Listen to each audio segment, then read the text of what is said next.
Corey, thank you very much for joining us today. How are things in Saskatoon? Hey James, thanks for the invitation to be part of this event and for hosting it. Things are well in Saskatoon, much like my second home in Nur-Sultan, Kazakhstan. We're finally starting to see some warm weather after a very long, cold, snowy winter. So same kind of conditions on both sides of the planet, and it's going well, thanks. Corey, we usually speak with Askar, who is always a great source of information. He's the Chief Commercial Officer for Kazatomprom. He's based in Kazakhstan, but many people don't realize Kazatomprom also has representatives in North America, one of which is you. So why don't we just start right there? What is your role with Kazatomprom?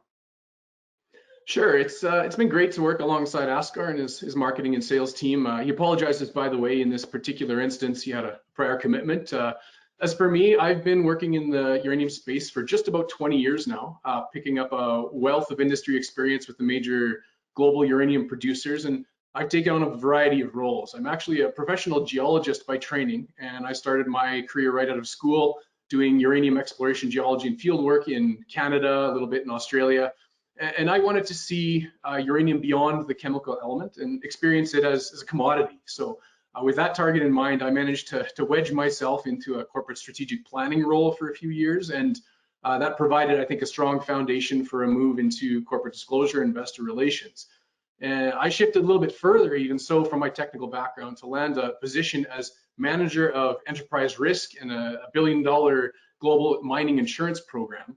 And that's, I think, provided, again, a good foundation just before this opportunity at Kazatomprom came up. So following Kazatomprom's IPO, I took the role of Director of Investor Relations in January 2019. And my mandate was to help establish a new IR function to kind of a Western standard that better connected CAP's management with the investment community. IR, not a very common local discipline in Kazakhstan, let alone IR combined with uranium background. So when I joined CAP's IR team, consisting of Boda, Ayman, and Malika, who are on my team, I added that uranium and nuclear industry element with an international perspective. And we set out to work standardizing the whole new set of internal disclosure controls and processes and procedures, working across the company and its subsidiaries to ensure consistent messaging and ensuring that all stakeholder audiences were hearing the same thing. So I lived in Nur-Sultan, Kazakhstan, worked at the corporate office for the first year I was there, a year and a half, while my wife and kids were in Saskatoon. But when COVID hit, I was faced with the prospect of working alone in my flat in Kazakhstan. So now, thankfully, the company allowed me to work a couple of years remotely. I'm now considered the international advisor on investor relations. Boda is the director. And I go back every couple of months now that we can travel again. Here in Canada, I work the Kazakh morning office hours, which are always 12 hours ahead of Saskatoon. So I start my work day at 9 p.m. every night, online till about 2 a.m. and I'm back at around 9 a.m. local time to then spend a few hours on the North American morning. So we're really a full service IR shop here at Kazatomprom. Those are tough hours. Yes, it took some getting used to, but like I said, it has been a pretty good time in the industry to be able to provide information at all hours, so to speak. And you also have a U.S. office with a U.S. representative who speaks with U.S. clients and utilities. Maybe you can just touch on that and also tell us what sort of feedback or what is he hearing from utilities in the U.S. Sure, yeah. Our rep office is located just outside Washington, D.C. in Bethesda, Maryland, and it provides a non-commercial auxiliary function to support the company's long-term relationships with our customers in North America. We also maintain a pretty confident footprint in the U.S. nuclear community through principal membership in many industry platforms, including Nuclear Energy Institute, WNFM, WNFC. And so I think maybe that office is a little less known to the investment community, but our customers and our clients know it well. They've been engaging with the CAP rep office since 2013. We've developed strong relationships across North American continent. There we have Alex Mashenko. He is leading things down there. He brings a wealth of industry experience coming from Siemens and Nukem. He's actually on his second tour with CAP, having been with the company a decade ago at a very obviously different time in our history.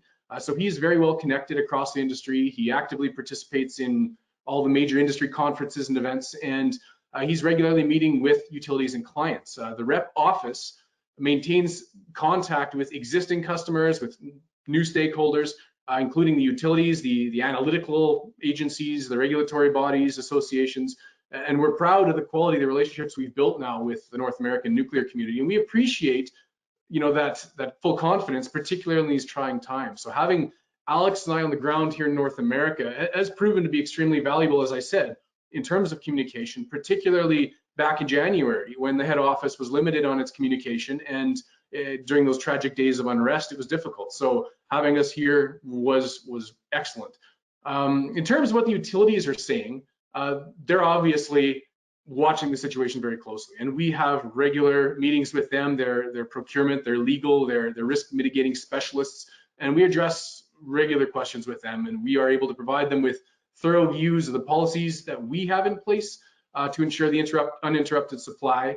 And our customers have come to expect top-tier performance, and that's what we'll continue to deliver. So the feedback's positive, despite these unprecedented and challenging times, and we've shown our ability to not only remain flexible and responsive, but we're actually able to substantially grow our North American portfolio recently. And this is without question a tribute to our American partners' deep understanding of the level of expertise at CAP and a vote of confidence in our fundamentals. Corey, I want to move on now and discuss the term market. The Russian invasion of Ukraine has impacted many markets, especially the uranium market. Now that the war's been going on for a few months, how has it impacted the term market more recently, and how has it changed since the beginning of the invasion in February? Sure. I think the best way to describe what we're seeing, not only in term market, but just generally in the natural uranium market, is somewhat of a tactical pause with our clients now carefully monitoring the overall situation. Their motives, their decisions are not only dictated by the supply chain disruptions and Russia being essentially excluded as a future source of enrichment services, but the utilities are finding themselves in kind of a perfect storm. The present global conflict and its effects aside, many utilities are only now finding their footing with more robust budgets, cautiously favorable government policies, and positive momentum for the industry. So it's completely understandable that the utilities are carefully considering and reconsidering their future needs, and looking at this entry into the current contracting cycle, and maybe planning around risk mitigation is a critical aspect of their decision making. And now, as they continue to form their procurement policies amid the Russian conflict in Ukraine having to be something they consider, most of the current activity, especially going into summer, is looking to be focused on conversion and enrichment markets, with the need to then lock up the required natural uranium to feed those services being something that is expected to follow. Corey, I want to move on now and discuss Russia and its relationship with Kazakhstan. Kazatomprom has 5 joint ventures with Russia's Rosatom. Currently, Rosatom has been excluded from any sanctions, and as a result, there's been no disruption in operations. However, recently there were media reports about a meeting between Kazakhstan and Rosatom, with Rosatom expressing a desire for further development in Kazakhstan's uranium sector. Can you just speak to this? Absolutely. You saw us push out a news release actually last week, and that was just after that media story came out about that meeting, and that's because there was a few stories coming out at once, and I think if viewed from a mosaic perspective, people could be putting together some incorrect conclusions. So, as is the case with many of our partners, meetings often take place that involve some combination of Kazakh government officials, Samra Kazina representatives, and of course Kazatomprom as the national operator for the nuclear industry. And that meeting was no different. It was reported to involve government officials and Rosatom. However, Mr. Sharipov, our CEO, was also present. Unfortunately, the media highlight that emerged focused on Rosatom's comments about expanding cooperation in nuclear and mining in particular. However, Kazatomprom reiterated our focus on mitigation and minimizing our exposure to the risks that we're now having to manage in the current environment. So while each side, stated their piece, it's important to remember, I think, that nothing was decided by that meeting. And as per our Kazatomprom's regulatory rules as a listed company, if something does change or come up, we're always going to be transparent and act according to our governance and the best interests of our shareholders, majority and minority, and we're going to follow our disclosure practices. But I mean, bigger picture, it's also a difficult ESG story to manage through. That's undeniable. But it's a story that many companies in many industries across the globe are having to manage through right now, and it isn't easy for anyone. For the nuclear sector specifically, The Russian fuel cycle, it's integrated into the global industry as anyone, and intricate economic ties, contracts, partnerships, it's all requiring now very careful management attention, and hence our news release to clarify that. And once again, this goes back to what you said earlier about applying a North American investor relations approach to Kazatomprom. You're also listed on the London Stock Exchange, and you have to follow disclosure rules. And this is just one of the things that you and your team are trying to communicate with. Yeah, absolutely. And if I think first, maybe going back to your original question, first and foremost, I think it's important to separate Russia and Kazakhstan, whether you're talking politically or in terms of the uranium industry. We have to reinforce all the time that Kazakhstan has been and continues to be a responsible member of the global nuclear community. We've been maintaining a policy of strict compliance with any sanctions implemented by the EU or United States. And as you can appreciate, the situation continues to develop almost daily, and we remain vigilant in factoring in and responding to any changes brought forward by the political realities and the industry policies. We have a solid management team. They understand the industry. We've established a strong governance framework.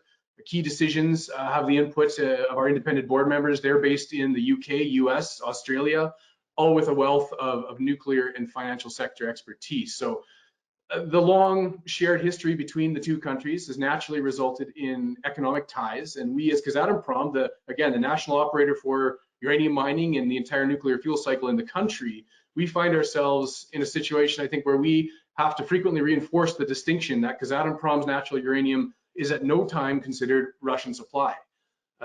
Regarding the potential sanctions in the Russian nuclear sector, absolutely top of mind. It's something that we are constantly monitoring and dealing with, and having those 5 joint ventures with the Russian partner, that creates significant risk.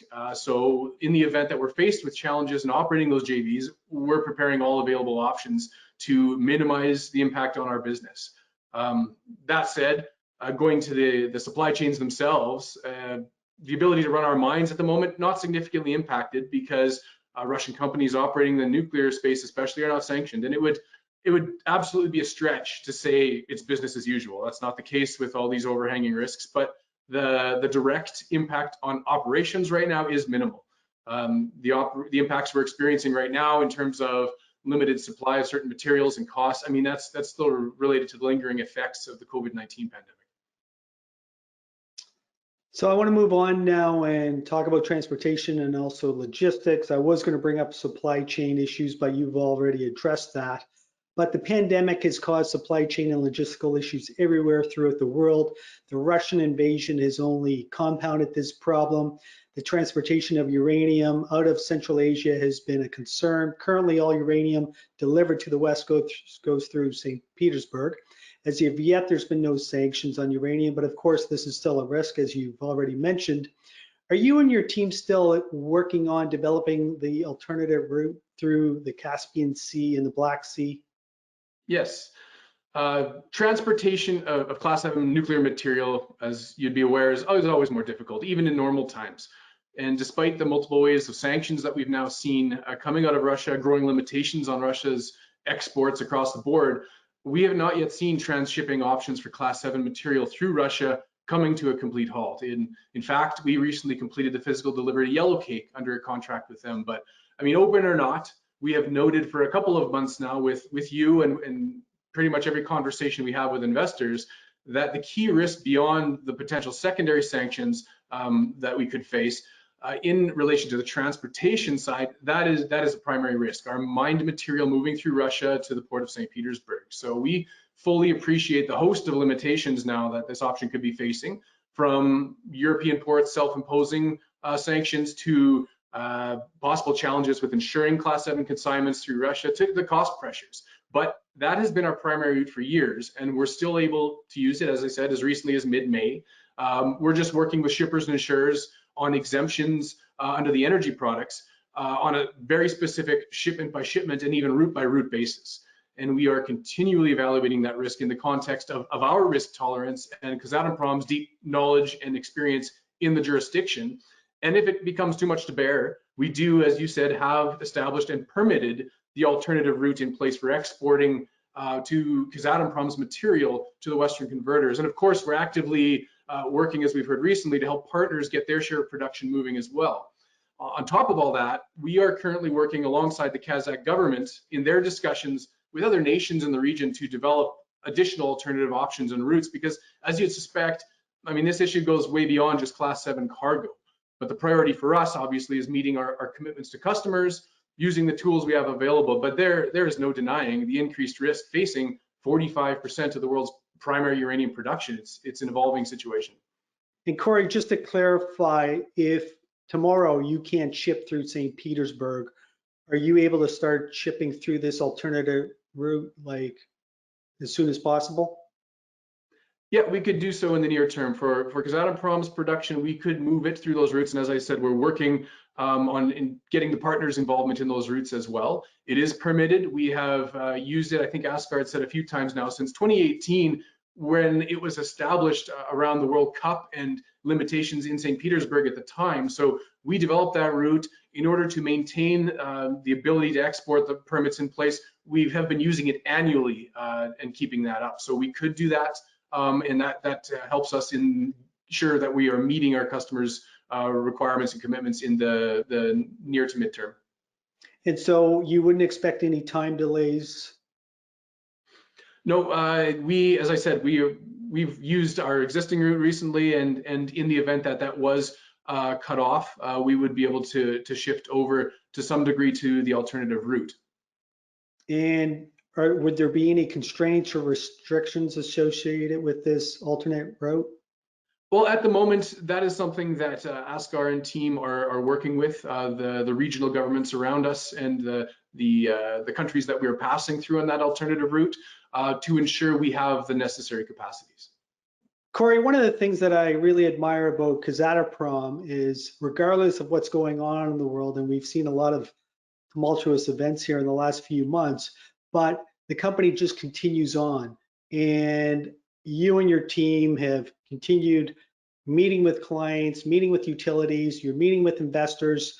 Recently, you were in California at a Canaccord mining conference. During the same week, you were also in Miami at a Bank of America conference, meeting with investors. What sort of comments, what sort of questions are you hearing from these investors that you've met with in the last couple of weeks? Yeah, it was a very hectic May. Finally being able to be on the road again. We crisscrossed the U.S. with our Chief Commercial Officer Askar and our Chief Financial Officer Camilla, talking to investors. They sat on a couple of uranium panels to have discussions with investors, and both conferences were great. Lots of interest. I want to say we met with about 25 members of the institutional investment community, and they were there from a wide variety of global geographies. In terms of the conversations we had, I think as always, you've been right on point with your questions here today. Same topics were covered with those conferences and meetings. And maybe I'll mention the only outlier, perhaps. Obviously, we had a few existing shareholders that wanted our view on Kazatomprom's share price weakness, which has lagged behind our peers and our competitors all year so far. While we don't comment on share price specifically, there's no doubt geopolitical risk is the focus, and it started with the risk-off movement of capital from the European and Central Asian jurisdictions to something that was deemed safer. But even now, months later, we're still yet to catch up. And it's a tough situation because in a $50 spot price market, you have Kazatomprom, the world's largest, lowest cost producer, still looking to be quite discounted. And being the first IPO out of the country's privatization program, that meant we had to overcome some uncertainty about the geopolitics and maybe just a general lack of knowledge on Kazakhstan.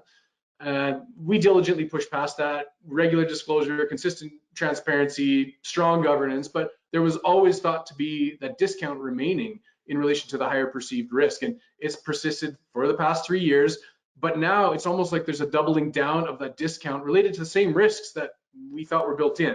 So from our side now, it's really just a matter of, as you said, keeping up with consistent disclosure and transparency, remaining present at the key investor events, conferences, reiterating our focus on building that long-term value, and trying to be patient as investors digest what's happening in the broader markets. Hey, Corey, as we wrap up, what can investors expect in terms of news flow from Kazatomprom in the coming months? Well, we're moving into what's usually the quieter summer months now shortly, but in June we do have another conference here in Prague, a boutique firm Wood & Company. the World Nuclear Fuel Markets Conference here in Canada. And our next corporate update will be coming with our trading update beginning of August, and that will come out just ahead of our mid-August half-year financial results in a conference call. And maybe I'll just mention too, it's been a couple of years now, but we're finally, I think, considering maybe a late fall investor day and potentially a mine tour in Kazakhstan, but nothing nailed down yet. So I guess maybe I'm being a little early on that comment, but do stay tuned for more comments on that in the coming months if we can make it happen. Corey, sign me up for that site visit in Kazakhstan. I would love to go. I want to thank you very much for spending time with us today and providing an update on what's happening within Kazatomprom. Absolutely, anytime, James. And as you know, as your audience knows, we are fully engaged with investors, both institutional, and we welcome comments from retail. You can hit up our IR inbox at any time. Great. Once again, thank you. Thanks.